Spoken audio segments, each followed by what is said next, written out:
Hello friends, welcome to my video. तो last video मैंने आपको एडोबे एनिमेशन सॉफ्टवेयर के ब्रश टूल्स के बारे में बता दिया है। तो आज की वीडियो में उसका जो नेक्स्ट टूल है जो है इरेजर टूल, उसके बारे में बताऊंगा। तो जो इरेजर टूल है इसका शॉर्टकट होता है ई। अगर मैं इरेजर टूल पे क्लिक करूँगा तो इसका शॉर्टकट यहाँ पर आ रहा है ई। और अगर राइट साइड में प्रॉपर्टीज़ बार में देखो तो यहाँ सब कुछ चेंज हो चुका है। तो इसे समझते हैं कि क्या है और क्या चीज़ कैसे कैसे काम करती है। तो सबसे ऊपर यहाँ लिख के आ रहा है इरेजर, यानी कि हमने इरेजर टूल को ऑन कर लिया है। और उसके नीचे कुछ ही 4 आइकन्स बने आ रहे हैं। इनके बारे में मैं एकदम लास्ट में बताऊंगा एकदम डिटेल में कि क्या आइकन किस काम आता है। फिर उसके नीचे आ रहा है इरेजर ऑप्शन। इरेजर ऑप्शन में यहाँ पर इरेजर टाइप लिख के आ रहा है, यानी कि इरेजर का टाइप क्या होगा। अगर मैं इस पर क्लिक करूँगा तो काफ़ी सारी शेप्स हैं।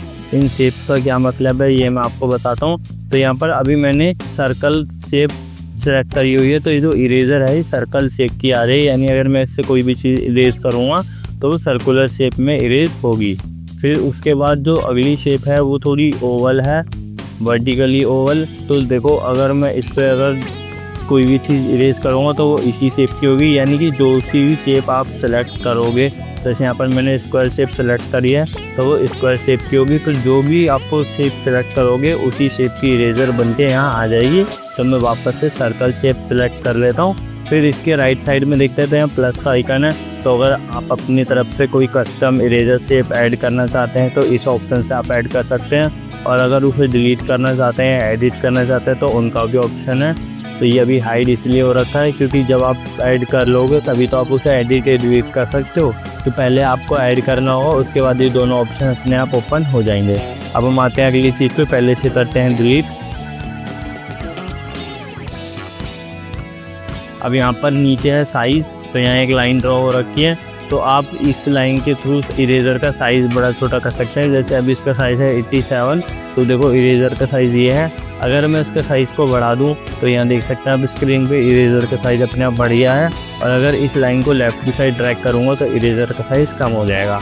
दूसरा ऑप्शन यहाँ पर नंबर लिखा आ रहा है 18, उसको अगर आप लेफ़्ट की साइड ड्रैग करोगे तो साइज़ कम होगा और राइट की साइड ड्रैग करोगे तो साइज़ बढ़ेगा। लेकिन यहाँ एक पॉइंट के बाद हमारी स्क्रीन ख़त्म हो जाती है, तो उसको कोई टेंशन लेने की बात नहीं है। इसमें दूसरा ऑप्शन होता है अगर आप ऊपर की साइड करोगे तो साइज़ बढ़ेगा और नीचे की साइड करोगे तो साइज़ कम होगा। तो इस तरह से हम अपनी इरेजर का साइज़ घटा बढ़ा सकते हैं। अब इसे भी वापस पहले ऐसा करता हूँ। अब हम नीचे आते हैं, यहाँ पर जूम साइज विद स्टेज है, इस ऑप्शन पे राइट क्लिक हो रखा। अगर मैं इस क्लिक को बंद कर दूँ तो ये समझो क्या होता है। जैसे अभी मेरी इरेजर का साइज़ मैं कर देता हूँ 53, तो देखो इरेजर है इतनी बड़ी। अगर मैं अभी इससे इरेज करके दिखाऊँ तो इतना है, लेकिन अगर मैं स्टेज का साइज़ हल्का सा बड़ा कर लेता हूँ, अभी भी देखो इरेजर का साइज़ मेरा 53 है। अब मैं इसे इरेज कर रहा हूँ और वापस जब मैं छोटा करूँगा तो देखो इन दोनों के साइज़ में कितना डिफरेंस आ गया। सेम अगर मैं स्टेज को थोड़ा और छोटा करके फिर इरेज करूँ, अब देखो इन तीनों को कंपेयर करो, तीनों में इरेजर का साइज़ सेम था लेकिन फिर भी साइज़ में इतना डिफरेंस आ गया। क्यों? क्योंकि यहाँ पर हमने स्टेज के साइज़ पे जूम करा और जूम इन जूम आउट करा, तो उसके वजह से इरेजर में डिफरेंस आ गया। अगर ये डिफरेंस ना आए तो इसके लिए हम इस वाले ऑप्शन पे क्लिक कर देंगे। अब मैं अगर इसको इरेज करूं तो देखो 53 पर इतना है, और इसे कितना भी जूम करके इरेज करूं फिर इसे कंपेयर करो तो देखो सब में साइज़ सेम ही होगा, चाहे आप छोटा कर लो चाहे बड़ा। मैं छोटा करके इरेज करके दिखाता हूँ। देखो अब इसे कंपेयर करो तो देखो तीनों में साइज़ सेम है। तो हमेशा इस ऑप्शन पे क्लिक करके रखना। फिर इसके बाद अगला ऑप्शन आता है sync settings with classic brush. तो ये वाला ऑप्शन में हमेशा ऑन करके रखना है। और ये जो लास्ट वाला ऑप्शन है इसे अभी ऑफ करके रखना है, क्योंकि अभी मैंने आपको सिंबल के बारे में कुछ बताया नहीं है। तो इस वाले ऑप्शन को अभी बताऊँगा तो आपको समझ में नहीं आएगा, तो इसे हम तब डिस्कस करेंगे जब मैं सिंबल के बारे में आपको बता दूँगा। अब हम आते हैं ऊपर के इन 4 आइकन्स पे कि किस लिए होते हैं और इनका क्या क्या काम होता है। तो पहले इसे करते हैं हम डिलीट, पहले जैसा कर दिया। अब हम आते हैं पहले आइकन पे। इस आइकन में तोती का साइन बन के आ रहा है। मैं जैसे इस आइकन पे क्लिक करता हूँ तो देखो मेरा ब्रश का इरेजर टूल का साइन, तो जो साइन आ रहा था वो चेंज हो चुका। अब यहाँ पर एक तोती बन के आ रही है। तो इसका सिंपल है कि अगर आपको ये ग्रीन कलर डिलीट करना है तो इरेजर टूल से आपको पूरे में मूव करना पड़ेगा तब जाके डिलीट होगा। लेकिन इससे क्या होगा, आपको बस जो भी कलर डिलीट करना है उस पर एक सिंगल लेफ़्ट क्लिक कर दो, वो कलर अपने आप डिलीट हो जाएगा।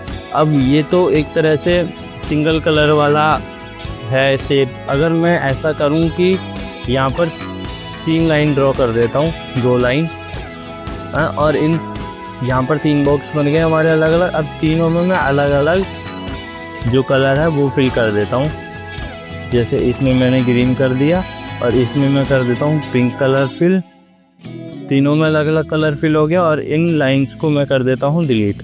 तो अब देखो ये एक सिंगल रेक्टेंगल है जिसमें 3 अलग अलग कलर हैं। तो अब मैं आपको बताता हूँ कि इस टूल की हेल्प से हम क्या कर सकते हैं। तो वापस मैं इसी टूल पे आता हूँ, अभी भी वाला टूल सेलेक्ट है। अब मान लो यहाँ पर मैं जूम करके दिखाता हूँ आपको 3 कलर है। अब मैं चाहता हूँ कि बस ग्रीन कलर मेरा डिलीट हो, बाकी के दोनों कलर ना हो। तो मैं बस ग्रीन कलर पे क्लिक करूँगा तो देखो जहाँ जहाँ ग्रीन कलर था वो अपना डिलीट हो गया, दूसरा कलर नहीं हुआ है।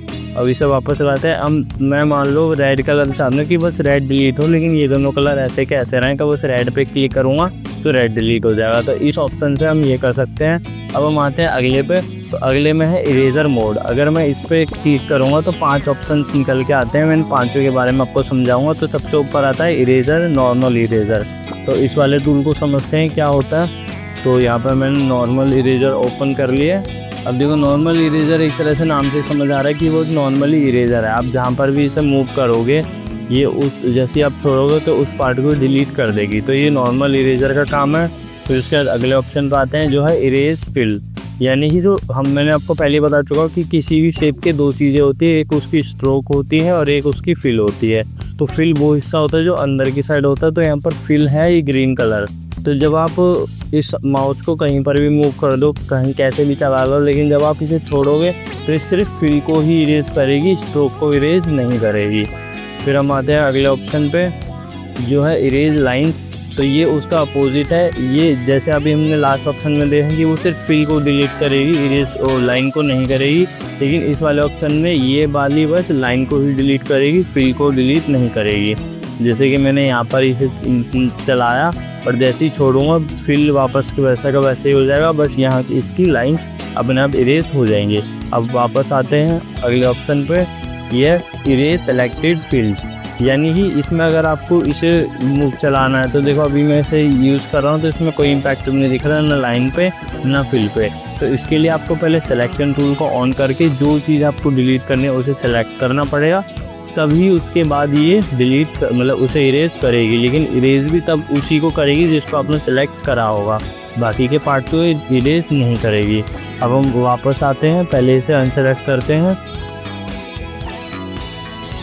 वापस आते हैं इसी टूल पे। अब समझते हैं लास्ट इरेज इनसाइड, यानी कि ये बस अंदर वाला हिस्सा ही इरेज करेगी। और इनसाइड का मतलब ये नहीं कि बस अंदर वाला, जो हमारा माउस का फर्स्ट क्लिक होगा वो ही हिस्सा इनसाइड वाला माना जाएगा। जैसे अगर मान लो फर्स्ट क्लिक मैं अंदर से बाहर की साइड करता हूँ तो ये करेगी, लेकिन अगर मैं बाहर से अंदर की साइड करूँगा ना तो ये नहीं करेगी। क्यों? क्योंकि फर्स्ट क्लिक मैंने बाहर करा है तो ये माना जाएगा कि इनसाइड वाला हिस्सा बाहर है। लेकिन अगर मैं फर्स्ट क्लिक अंदर की साइड करूँगा तो ये बाहर नहीं जाएगा स्ट्रोक से। ठीक है, तो ये मैंने आपको ये 5 ऑप्शंस के बारे में बता दें कि कौन सा ऑप्शन क्या काम करता है। अब हम आते हैं इन दोनों ऑप्शन पे। तो ये दोनों ऑप्शंस अगर आप माउस और लैपटॉप या कंप्यूटर की मदद से एनिमेशन करते हो तो ये वाले ऑप्शंस आपको बिल्कुल समझ में आएंगे भी नहीं और समझने की ज़रूरत भी नहीं है, क्योंकि ये हैं जो पेन टैब या स्केच मतलब पेन टूल कह रहा हूँ सॉरी, जो पेन टैब से एनिमेशन करते हैं ये वाले ऑप्शन बस उनके लिए हैं। तो जो अगर आप माउस से एनिमेशन करते हो तो आज के लिए इरेजर टूल बस इतना ही था। मैंने जो जो बेसिक था तो उन सबको ओवरव्यू दे दिया है। तो आज के लिए बस इतना ही। अगर वीडियो आपको अच्छी लगी तो वीडियो को लाइक करना, कमेंट करना और चैनल को सब्सक्राइब करना।